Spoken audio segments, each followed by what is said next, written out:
전사들이 떠나 하늘로 올라가니 목자가 서로 말하되 이제 베들레헴으로 가서 주께서 우리에게 알리신 바 이 이루어진 일을 보자 하고 빨리 가서 마리아와 요셉과 그의 누인 아기를 찾아서 보고 천사가 자기들에게 이 아기에 대하여 말한 것을 전하니 듣는 자가 다 목자들이 그들에게 말한 것을 놀랍게 여기되 마리아는 이 모든 말을 마음에 새기어 생각하니라. 목자들은 자기들에게 이르던 바와 같이 듣고 본 그 모든 것으로 인하여 하나님께 영광을 돌리고 찬송하며 돌아가니라. 하나님의 말씀입니다. 하나님께 감사합니다. 오늘은 초등부 설교 따로 하지 않고 이 메시지를 같이 들었으면 합니다. 하나님께서 약속하셨던 메시아가 탄생합니다. 그럼 이 탄생의 소식을 누구에게 가장 먼저 알릴 것 같습니까? 저는 누구에게 가장 먼저 알리면 좋을까? 우리가 이제 지난 주일에 살핀 누가복음 2장 8절부터 14절 말씀에 보면 하나님께서는 이 복된 구주의 탄생 소식을 밤에 밖에서 들에서 양떼를 밤새 지키며 돌봐야 했던 목자들에게 알리셨습니다. 왜 그러셨을까? 11절 말씀에 오늘 다윗의 동네에 너희를 위하여 구주가 나셨으니 곧 그리스도 주시니라 목자에게 말했죠. 다윗의 동네는 다윗이 태어난 동네를 뜻하는 것이에요. 그리고 그것은 4절에 이미 밝힌 것처럼 갈릴리 나셋 동네에서 유다를 향하여 베들레헴이라는 다윗 동네로 요셉이 갑니다. 근데 그 다윗 동네를 가리켜서 베들레헴이라 이렇게 말하고 있죠. 한 아기가 나셨는데 그리고 그는 구주 곧 그리스도 주님이라고 하셨어요. 구주이시다, 그리스도시다, 또 주님이시다. 이 세 가지 명칭으로 그 아기의 탄생을 가리켰습니다. 이게 굉장한 일이죠. 이건 어마어마한 일인 것이죠. 아니 이런 소식을 밖에 들에서 밤새 양떼를 돌보는 그 목자들에게 알려주셨다. 천사를 동원하여 알려주셨다. 이것이 목자들에게 분명히 의미가 있는, 목자들이 너무 기뻐할 소식인 것은 틀림없죠. 왜냐하면 우리가 10절 말씀에 온 백성에 미칠 큰 기쁨의 소식이라 그랬습니다. 그리스도요, 구주요, 주님이 태어나신 일은 온 백성에 미칠 큰 기쁨의 소식이라 했기 때문에 목자들에게서도 큰 기쁨이 아닐 수가 없죠. 그러면 이 소식이 왜 목자들에게 큰 기쁨의 소식이 될까요? 이 구주가 나신 것은 세상에 왕이 없기 때문에 또다시 왕이 나신 것이 아닙니다.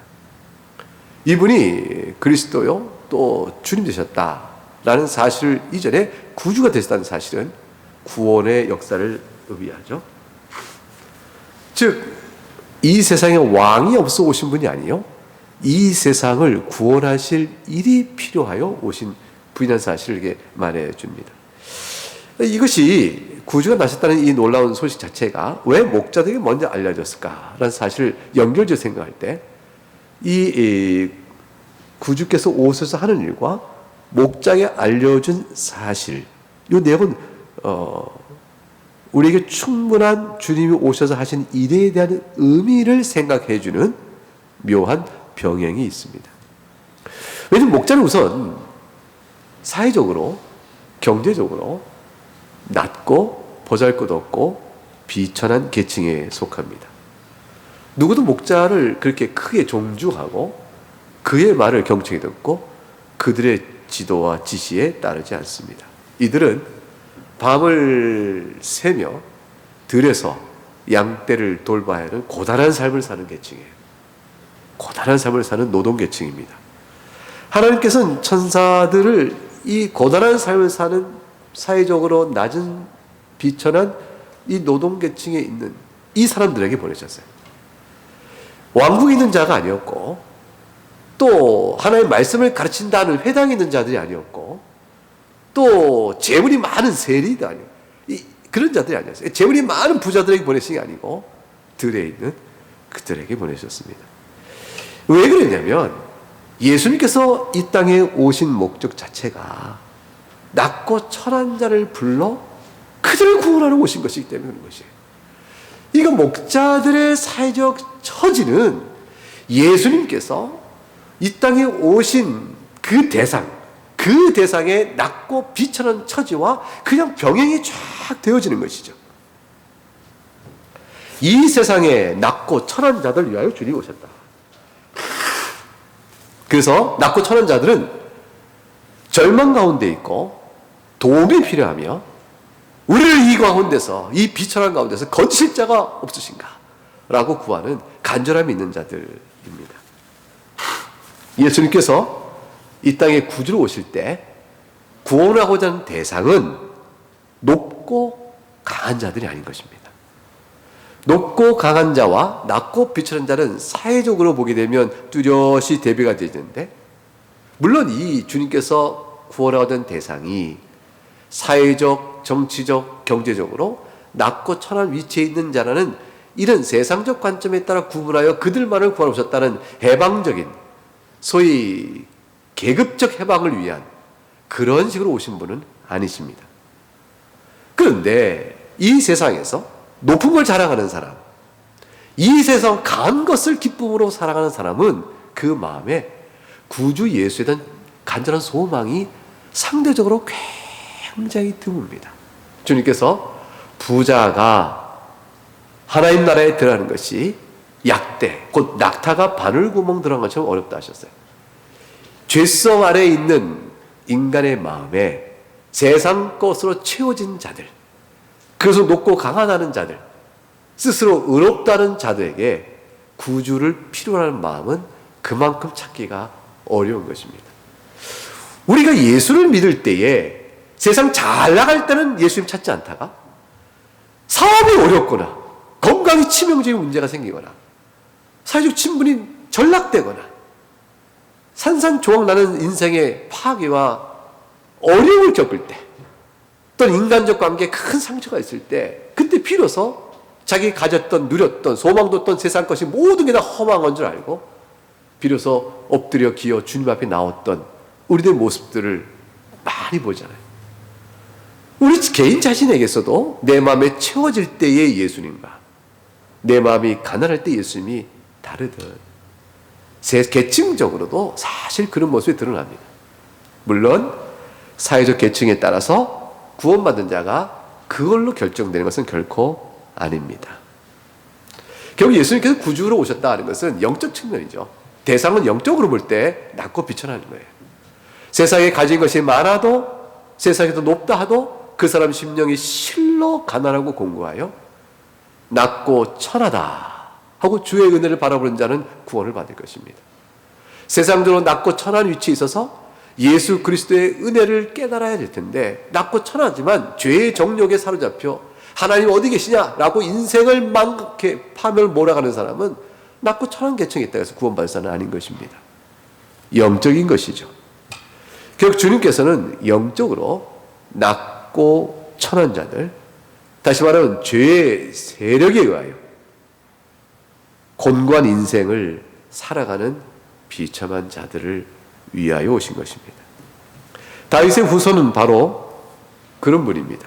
마태복음 1장 21절에 아들을 낳으리니 이름을 예수라 하라. 이는 그가 자기 백성을 그들의 죄에서 구원할 자라 하셨어요. 예수님께서는 딱 이거 한 가지 목적을 위하여 우리에게 오신 것입니다. 우리 예수를 믿고 하나님을 경배하는 주의 백성으로 살아갈 때 우리가 우리 주 예수 그리스도께 구할 것은 우리를 죄에서 구하시는 은혜 외에는 다른 것이 없습니다.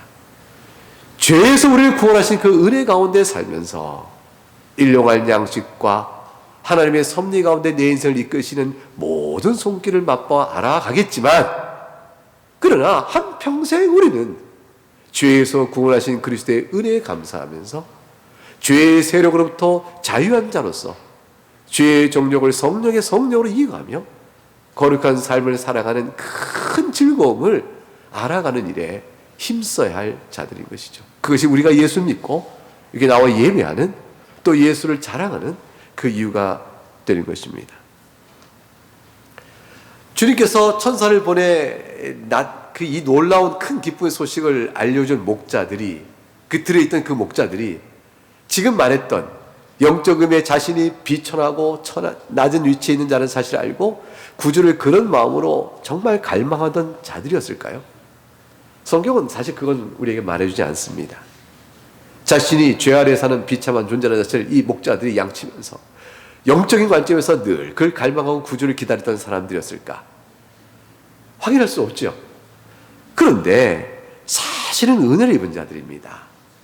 왜냐하면 주님의 복된 소식을 천사로부터 들었을 때 너무 놀라게 되어지면서 표적의 증거까지 알려주셨어요. 아기가 구유에 있으니 가보라. 달려가서 그 모든 걸 보고 알게 되어지면서 지식의 눈이 열려지기 시작하죠. 그리고 나서 이 아기 예수를 통해 역사하시는 하나님의 말씀에 대한 가르침들이 기억날 것들이 있게 되겠죠. 그러면서 하나님 앞에서 베푸시는 은혜가 뭔지를 알게 되어지면서 이들도 은총 입어 구원에 이르는 길로 나올 수 있는 기회를 갖게 되어집니다. 처음부터 갈망하던 자에게 복음이 전할 수 있지만 처음에는 그 갈망이 없고 모른 채 있는 자들에게도 주의 복음은 들어갑니다. 성령께서는 그의 마음을 붙드십니다. 우리가 다 그 은혜를 입은 자들이, 나면서부터 이 신령한 비밀과 은혜를 사모하며 태어난 자는 아무도 없습니다. 우리는 죄 가운데 있었고 하나님을 마음에 미워하는 자들이었어요. 그러나 그런 우리들의 귀에 복음이 들리는 겁니다.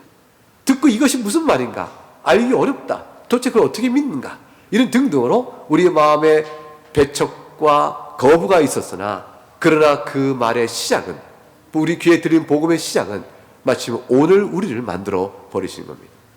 목자들이 그런 자였는가는 우리는 모르지만 이 목자들은 그 상황에 하나님의 놀라운 그들을 향한 섭리에 따라서 주의 복음을 듣고 이제 그들의 인생은 바뀌게 될 것입니다. 잠깐 사는 인생 중에서 죄에 시달려 사는 우리 인생들은 인생 중에 가진 모든 것들이 결코 우리의 참 소망이 아니라는 사실을 믿지 않는 자도 사실 압니다. 그래서 공수로의 공수로 허망하다. 인생은 빈손으로 왔다, 빈손으로 가는 것이구나. 줄 것이 없다.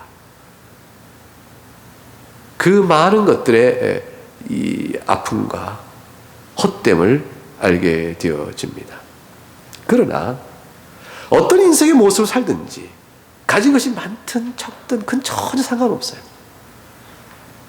그 사람이 세상이 말하는 은사가 뛰어나요, 천재적인 머리를 갖고 있느냐, 아니면 지식의 학습이 둔하냐, 아무 상관없어요. 그 사람이 운동을 잘하냐, 몸이 건강하냐, 약하냐, 아무 상관없어요. 전혀 어떤 인생의 모습 상관없습니다. 우리에게 주어진 인생은 하나의 인생인데 그 한 번에 사는 인생은 하나님이 우리에게 정해진 인생을 사는 것뿐이에요. 내게 주신 분깃. 내게 주신 분깃이 어떤 모양인지는 우리는 다 몰라요. 그래서 자기가 사는 인생을 살아가게 되어지죠. 그 인생 속에서 딱 하나가 남습니다. 하나님을 사랑하고 그 가운데 용서하시는 은혜를 깨닫고 죄죄의 구원하시는 하나님을 바라보며 주의 백성으로 살아가느냐, 그 안에 주는 하나님의 큰 평온과 위로와 만지심이 있어요. 그것이 우리의 인생, 한 인생 살아가는 가장 큰 자랑입니다. 가장 큰 자랑입니다. 믿는 부모는 자녀가 신앙 안에 서는 것을 가장 큰 보람을 알아야 합니다.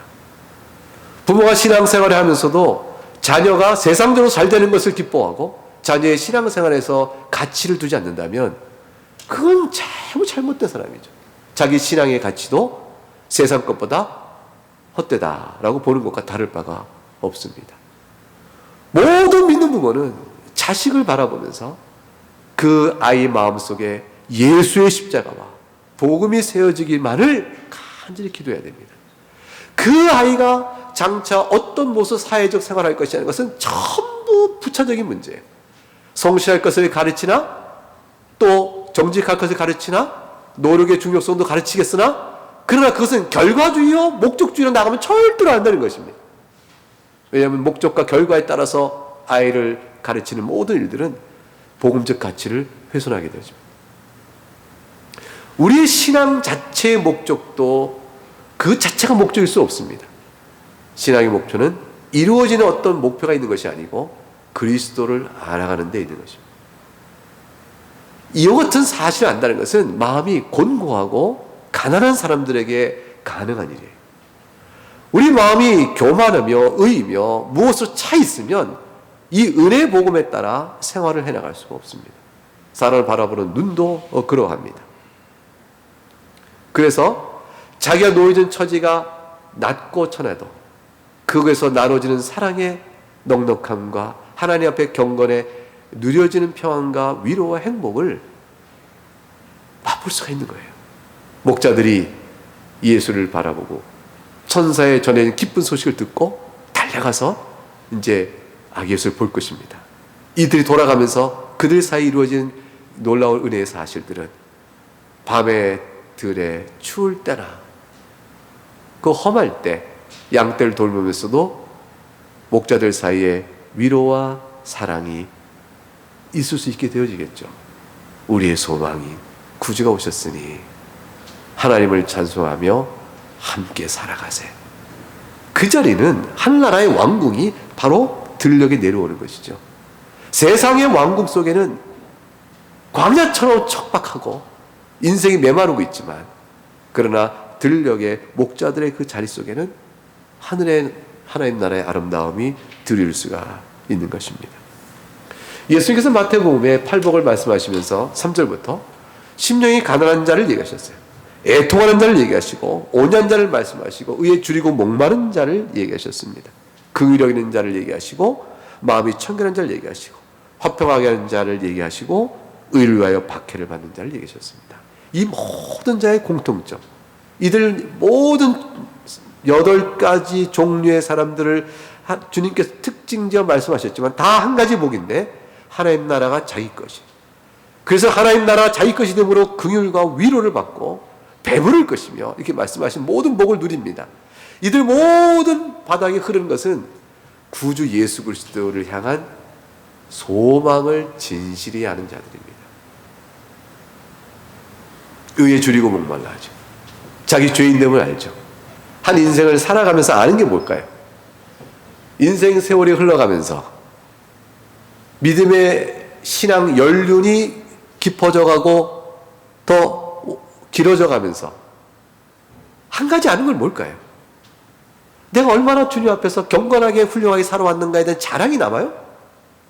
아니면 얼마나 주님의 사랑이 용서가 크셨는가? 그 인식과 그 감사가 더 남아요.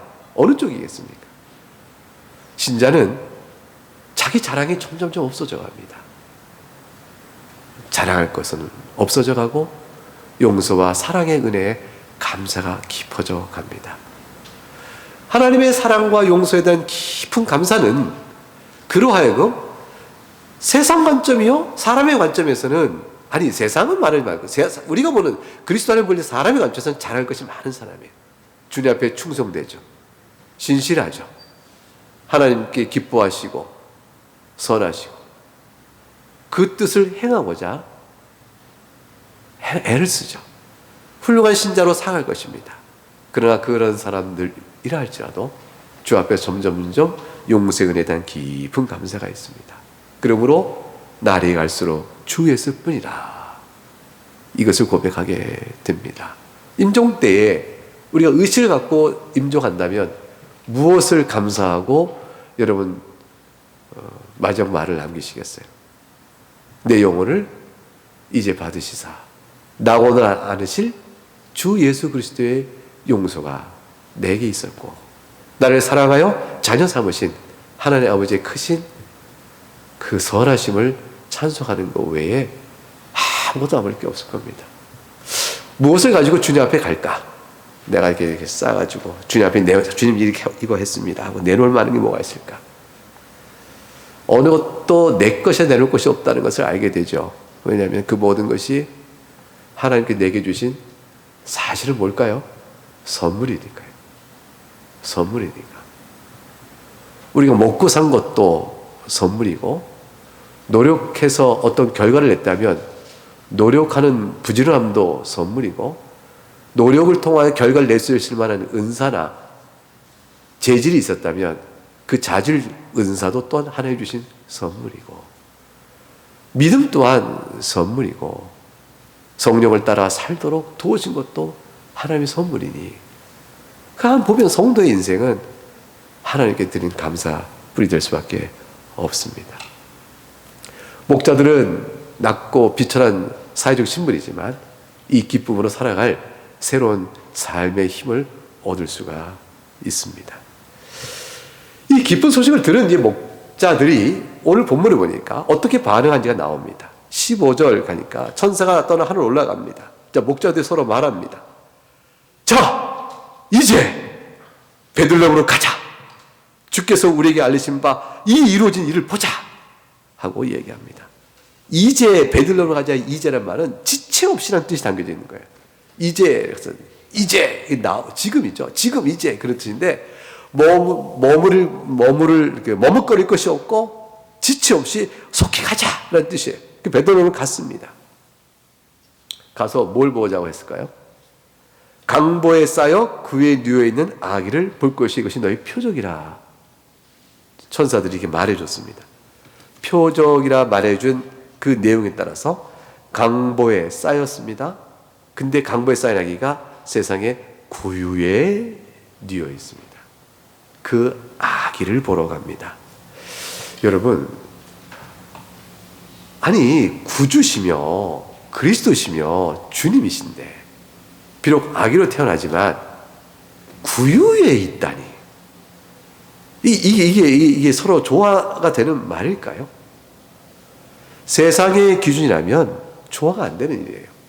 베들레헴으로 가지만, 그러나 적어도 그런 아이가 왜 베들레헴에 나지? 예루살렘도 아니고. 베들레헴은 작은 마을이었어요. 그 당시 베들레헴의 인구가 200명 내지 300명 추정합니다. 다윗이 태어난 동네인데 역사적으로 굉장히 중요한 도시일 텐데 왜 인구가 그거밖에 안 되지? 본래는 컸어요. 본래는 다윗이 태어난 도시인데 베들레헴은 제법 큰 도시였는데 망하잖아요.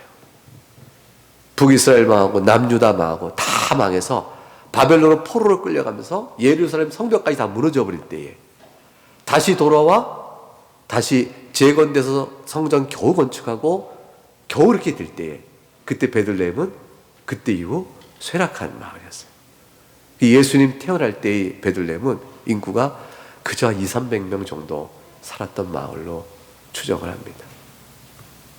정확히는 모릅니다만 그 유적의 흔적들과 또 몇 가지 고고학자들이, 성서고학자들이 그렇게 이야기를 합니다. 작은 마을이에요. 그곳에서 그 예수님의 탄생, 그 아기를 찾는 일은 쉽죠. 어렵지 않았을 겁니다. 바로 찾아갔습니다. 그리고 천사의 말을 전합니다. 실망하지 않았을까요? 아니 구주신데 갔는데 좀 좋은데 이렇게 거처가 좀 베들레헴에서 괜찮은데 좀 있을 만한 영광. 이 예수님의 탄생과 그 소식을 듣고 간 목자들 그 모습은 상상해 보면 세상에서 볼 때는 정말 아무것도 아닌 일이에요. 역사 속에 놀라운 사건들이 아니에요. 역사 속에서 아무도 인정할 만한 사건이 아주 무시할 만한. 지금 한번 생각해보세요. 이 나라 이 땅에 예수님께서 초림 때에 생각해보세요. 어디에 태어나셨을까요? 대한민국이라면 어디에? 작고 탄광천 어디쯤 될까요? 어디? 후미진 어느 마을에? 보잘것없는 사람들이 모여서 그곳에 갑니다. 요셉과 마리아도 사회적 신분이 높은 사람은 아닙니다. 근데 목자들은 그 천사의 말에 대한 확신을 갖고 실망치 않았습니다. 그리고 찾아가서 그 아기를 보고 누추하죠. 우리가 이제 성화를 보거나 이럴 때는 아기 예수님이니까 막 빛을 막 그리잖아요. 이렇게 막 빛나게. 그리고 이제 마리아나 요셉도 막 영광의 광채가 있고. 그리고 사람들 막 눈 뜨니까 막 그 자리가 굉장히 영광스러워 보여요. 근데 실제 사건에 나타나는 역사 속에서는 어땠을까요? 밤에 불빛이 이런 밝은 빛도 아닐 것이고 초롱불 같은 불빛에 흔들흔들 남루한 옷을 입은 몇 사람이 모인 겁니다. 그 속에는 영광이 없고 자랑이 없고 금, 은, 보화가 없습니다. 그런데 목자들이 전합니다. 전한 말을 그대로 했다고 되어 있어요. 이 17절 보니까 천사가 자기들에게 이야기에 대해 말한 것을 전하였다 이렇게 되어 있죠. 자, 어떤 말을 전했을까요? 첫째, 우리가 밤에 그래서 양떼를 치고 있는데요, 천사가 나타났어요. 네, 주의 영광이 그냥 천사들이 비추고 있었던 겁니다. 너무너무 무서웠어요. 그래서요. 얘기가 나오기 시작하는 거죠. 근데 천사가 저희들에게 말한 겁니다. 무서워하지 말라. 이거 이렇게 말 안 하겠네. 좀 부드럽게. 무서워하지 말라. 이게. 온 백성이 미칠 큰 기쁨의 소식을 너에게 전하노라. 우리 모든 사람에게 미칠 큰 기쁨의 소식을 전한다고 하셨어요. 근데 그것이 뭔지 알아요? 다윗의 동네, 지금 이 베들레헴 말이에요. 이 베들레헴에서 구주가 나셨는데 그 수심이 나신다고 했었어요. 그 누가 어떤 분이 나셨길래 그럴까? 구체적으로 표적을 말해 주셨는데 강보에 쌓여 구유에 누이는 아기, 바로 이분이에요. 이러자 그러고 나서 수많은 천군 천사들이 하나님을 찬송하며 지극히 높은 곳에 하나님께 영광이요 땅에서는 하나님이 기뻐하신 자들의 평화라고 노래한 찬송을 영광스러운 모습을 봤습니다. 이 말을 다 전할 거예요. 이 말을 들은 사람들은 어떤 반응을 보일까요? 18절에 보니까 듣는 자가 다 목자들이 그들에게 말한 것을 놀랍게 여겼다. 우리가 들었다면, 여러분 그 옆에 있었다면 어떻게 됐겠어요? 요셉과 마리아 아기, 목자들이 막 전했습니다. 여러분 둘레에 같이 있는 사람들이에요. 그리고 여러분 그 소식 듣고 어떻게 반응했겠습니까? 목자의 뒤통수 한번 탁 때려요. 이 사람은 정신 차려. 무슨 일 하고 있어? 무슨 그리스도요? 아기의 구주야. 무슨 천사. 천사가 왜 나타나면 자네들에 나타나나? 저 우리 랍비드한테 나타나겠지. 제사장한테 나타나야지. 이 구주 같은 소식을 제사장한테 나타나야지. 자네들한테 나타나서 무슨 소식이 신빙성이 있어? 약속된 메시아라며 구약 성경에. 그러면 다윗의 후손이면 다윗의 왕권을 가졌으니까 나타나고 계시를 알려줄 그럴 일도 없을 것 같고, 나타나도 그 말이 맞겠나 하고 목자의 말을 무시할 수 있겠죠. 근데 성경의 말은 모든 사람이 놀랍게 여겼다 되어 있어요. 이 놀랍게 여김이 그들의 신앙을 말하는지는 분명치 않지만 예사롭지 않은 마음의 부담을 갖고 얘기를 다 듣습니다. 여러분, 이 중에서 이 말을 듣고 구주에 대한 소망을 가져서 아멘! 정말인가? 이 구유에 있는 이 아기가 바로 그 다윗의 후손 그분이야! 라고 나와서 고백할 수 있다, 신앙을 고백할 수 있다면 복받은 사람이죠. 그보다 큰 복받은 사람이 어디 있겠어요? 마리아는 어떻게 들었을까요? 요셉과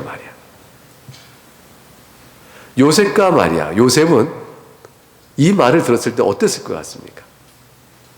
요셉은 천사가 현명하게 가로되 요셉아, 마리아 데려오기를 두려워하지 마라.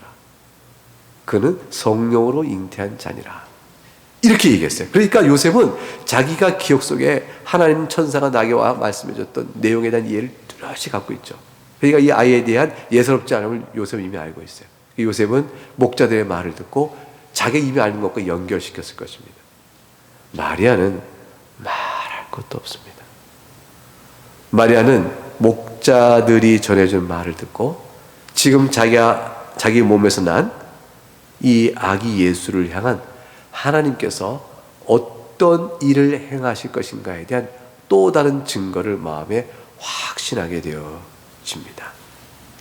누가복음 1장을 한번 가보겠습니다. 1장 27절 말씀부터 보면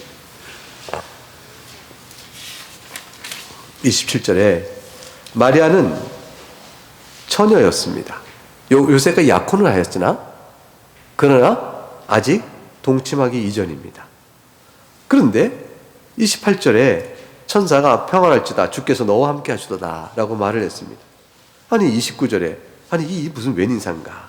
30절에 네가 하나님께 은혜를 입었다 잉태하여 아들을 낳을 것이 이름을 예수라라. 이 말이 마리아에게 어떤 의미로 다가올까요? 그리고 32절에 말하기를 그 일에 대하여 그 잉태할 예수가 어떤 자인지를 32절 33절에 설명을 해주기 시작합니다. 같이 읽어보겠습니다. 시작. 그가 큰 자가 되고 지극히 높으신 이의 아들이라 일컬어질 것이요 주 하나님께서 그 조상 다윗의 왕위를 그에게 주시리니 영원히 야곱의 집을 왕으로 다스릴 것이며 그 나라가 무궁하리라. 너무 놀라운 말을 들은 것이죠. 내가 처녀인데 내가 잉태를 했다고? 근데 그 아이가 지극히 높으신 큰 아들이요 다윗의 왕이요 왕으로 영원히 다스릴 자요 나라가 무궁하리라니. 이게 지금 하나님께서 이스라엘 향하여 약속하신 메시아에 대한 약속이 아닌가. 이 말을 바로 마리아가 알아듣습니다. 내 몸에서 난 자가 메시아인가. 다만 한 가지 다시 묻습니다. 34절 내가 남자를 모르는데 어찌 잉태가 있을 수 있겠습니까? 35절 설명합니다. 성령이 내게 마시고 지극히 높으신 이의 능력이 너를 덮으실 것이니 나실 바 거룩한 이는 하나님 아들아 일컬어질 것이라.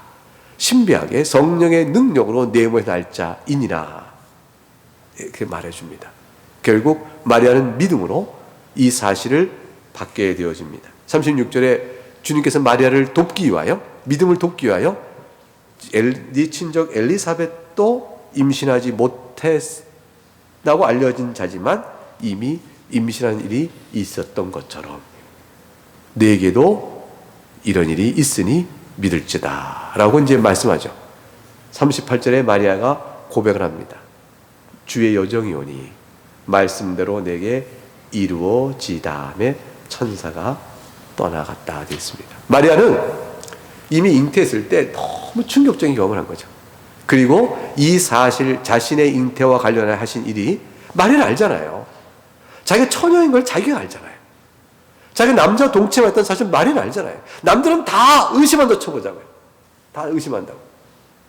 사람이 어떻게 동침치 않고 아이를 낳나? 말도 안 돼. 마리아 너 이럴 수 있지만 마리아는 알잖아요. 자기 이런 사실을 너무 잘 알아요. 그래서 잉태된 예수의 출생이 성령으로 난 자임을 마리아는 너무 잘 알죠. 그리고 출산할 때 마리아는 아는 거예요. 이 사실이 바로 성령께 내게 수태고지 말해준 사실이 이루어진 사실을 너무 알게 되어집니다. 자, 마리아가 그래서 찬송을 46절부터 이렇게 합니다. 마리아의 찬송을 한번 보세요. 내 영혼이 주를 찬양하며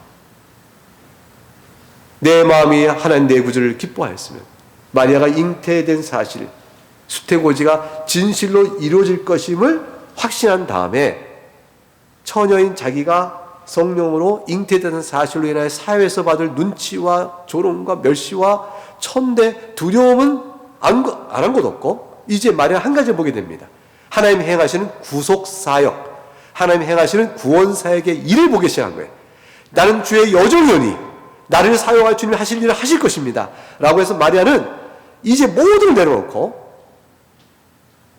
한 가지 하나님 자신을 통하여 하신 일 하나를 봅니다. 그것은 뭐냐면 그래서 주님을 찬양하고 주님을 기뻐합니다.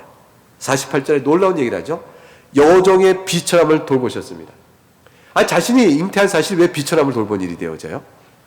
그리고 그게 왜 만대에 복이 있다고 자기를 말하게 될 것 생각할까요? 그것은 뭐냐면 자기를 비천하면서 건지실 일 때문인 거죠. 구주가 오셔서 행하신 일이 나를 비천하면서 건지실 거라는 사실을 마리아는 알기 때문에 그래요. 즉 예수께서 오신 일이 낮고 비천한 자를 구원하러 오신다는 사실을 안 거죠. 그리고 마리아는 스스로 말합니다. 제가 바로 낮고 비천한 자입니다. 마리아가 낮고 비천한 것이 사회적 계층의 문제일까요? 아닙니다. 마리아는 자신이 죄인됨을 아는 여자였어요. 죄에서 나를 구원할 자, 죄 가운데 낮고 비천한 가운데 사는 인생의 아픔과 그걸 이미 마리아는 신앙 가운데 아는 여자였어요. 그래서 고백합니다. 나를 이 죄에서 이 곤고함에서 건질 자가 누구일까? 오직 메시아 한 분인데 그분이 나를 통하여 이 일이 이루어진다 하니 나는 만대에 복 있는 여자가 되겠구나. 이렇게 말하며 능하신 이니 49절 큰 일을 내게 행했으니 그 이름은 거룩하시며 긍휼하심이 두려운 자에게 대대히 이르로다. 큰일인데 긍휼하심입니다. 그래서 51절부터 강한 자와 마음이 생각이 교만한 자는 꺾으시고 권세인 자는 내리치시고 비천한 자는 높이시고 줄인 자는 좋은 것을 배불리시고 부자는 빈손으로 다 역설적 얘기가 대조되어 나옵니다. 이게 다 뭡니까? 예수의 구원은 교만한 자에 임하는 것이 아니요 권세인 자에 임하는 것이 아니요 긍휼을 구하는 자요 비천한 자요 줄인 자에 임한다는 것이죠. 우리가 마음이 빈손인가? 우리는 하나님 앞에 어떤 자인가? 주님께서 그걸 보고 말씀하시는 거예요. 그래서 그종 이스라엘 도호사 54절 긍휼히 여기시고 기억하시되 이 약속은 아브라함과 그 자손 영원히 하시리니 이미 주어진 약속의 실현이라 했습니다. 마리아는 목자들이 와서 했을 때 마음에 너무 기뻤어요. 떠들고 말하지 않고 심중에 깊이 두고 있는 감사 찬송이 막 터져나왔을 거예요. 뭐죠? 수태했을 때 사실 알려준 천사의 말이 그걸 기뻐하여 지금 봤던 이 찬송을 올려드렸는데 세월이 흘러 마침내 출생할 때 베들레헴으로 오게 하시고 다윗이 태어난 그 자리에서 다윗의 후손으로 이 아이를 낳게 하셨는데 이 아이는 내 몸에서 난 자이나 하나님의 아들이시다. 우리의 구주시한 사실을 목자를 또 불러서 알게 하시니 이 모든 하나님의 살아계신 하나님의 섭리에 말할 수 없는 감격과 기쁨이 있겠죠. 마리아는 의심하지 않고 예수를 어린 젖을 먹이며 어린이에게 젖을 먹이며 키워나갑니다. 목자들은 이 소식을 전한 뒤에 20절 오늘 본 마지막 절에 듣고 본 모든 것을 인하여 하나님께 영광을 돌리고 찬송하며 돌아가니라. 목도했습니다. 와서 봤더니 과연 표적대로 구유의 아이가 있었고 주님의 말씀이 다 사실인 것을 알았습니다. 이제 오늘 목자에게 알리신 것처럼 우리 모두에게도 성경을 통하여 여러분 귀에 주님이 알리셨습니다. 그리고 이 소식은 여러분이 들은 소식은 큰 기쁨의 소식입니다. 이 큰 기쁨의 소식이 여러분에게는 어떻게 다가옵니까? 예수 그리스도 그분은 구주이시며 우리를 죄에서 구원할 자이시고 또한 주님이시라는 이 사실이 여러분에게는 어떤 믿음으로 다가옵니까? 마리아는 이 모든 말씀에 근거하여 놀라운 찬송을 올렸습니다. 내 영혼이 주를 찬양합니다. 이 찬양은 한라어 원문하면 크게 높여드립니다는 뜻이에요. 내 영혼이 주를 크게 높여드리며 그래서 이게 그 바하의 칸타타의 마그니피카트라고 시작하는 그 유명한 곡이 요 마리아의 찬양이죠. 내 영혼이 주를 찬양하며 크게 높여드리며 내 마음에 하나님 내 구주를 기뻐합니다. 내 여정의 비천함을 돌보셨습니다. 여러분 인생의 비천함을 우리 인생의 비천함을 돌보신 예수 그리스도로 인해서 여러분의 영혼과 마음이 주를 찬양하며 그를 기뻐하는가? 오늘 주님께서 기뻐하라. 크게 기뻐하라. 이렇게 말씀하신 겁니다. 여러분이 겪고 있는 현실의 삶의 처지가 어떠하든 주님은 말씀합니다. 목자 인생이 개별적으로 목자라는 공통된 형편을 넘어서서 또 개인별로는 또 어떤 형편에 놓였겠어요. 그들이 가진 것은 없었을 터인데 그들에게도 큰 기쁜 소식이라고 말했습니다. 하나님께서는요, 우리가 살아가는 인생 중에 어떤 모습으로 어떤 모양과 어떤 처지에 있는가는 전혀 모르시는 분처럼 말씀하세요. 주님, 제가 얼마나 배고픈지 아세요? 제가 기뻐할 수가 없다고요. 주님이 하신 일이 뭐가 기뻐요? 저는 지금 배고픈데. 그 사정을 모르는 것처럼 노예로 살고 있어요.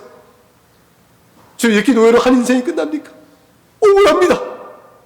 억울하게 죄인으로 몰려서 큰 배 범선 바닥에서 노를 져야 하는, 그러다가 결국 병들어 죽게 되는, 몇 년 못 가 죽게 되는 비참한 처지로. 근데 억울한 범죄, 모함에 의해서 죄인을 끌려 거기까지 내려온 인생의 억울함이 얼마나 크겠어요. 마음 불붙는 분노가 있을 텐데 그런 형편도 모르는 것처럼 주님은 우리의 삶을 바꿔주지 않은 채 기뻐하라. 것입니다. 그 모든 것들을 불구하고 기뻐할 충분한 이유이기 때문에 그렇습니다. 사랑하는 여러분, 이 세상은 하나님 나라가 아닙니다. 이 세상은 세상 나라인 것입니다. 이 세상에서 완전한 평화와 완전한 공의는 보지 못합니다. 그러나 우리 주 예수 그리스도 안에서는 이 세상 사는 믿음의 사람들은 큰 기쁨을 누립니다. 그래서 주님께서 말씀하셨습니다. 하늘에는 영광이요 땅에서는 주의 나심을 기뻐하는 자들 가운데 있는 평화라 했습니다. 이 평화를 마음에 누리시며 살아갈 수 있길 바랍니다. 지금 살아가는 인생 중에 유일한 힘이요 위로가 될 것입니다. 다시 오실 그리스도를 바라보시면서 곧 뵐 주님을 바라보시면서 살아가는 그런 여러분 될 수 있기를 주의 이름으로 축복합니다. 네, 이제 찬송하겠습니다.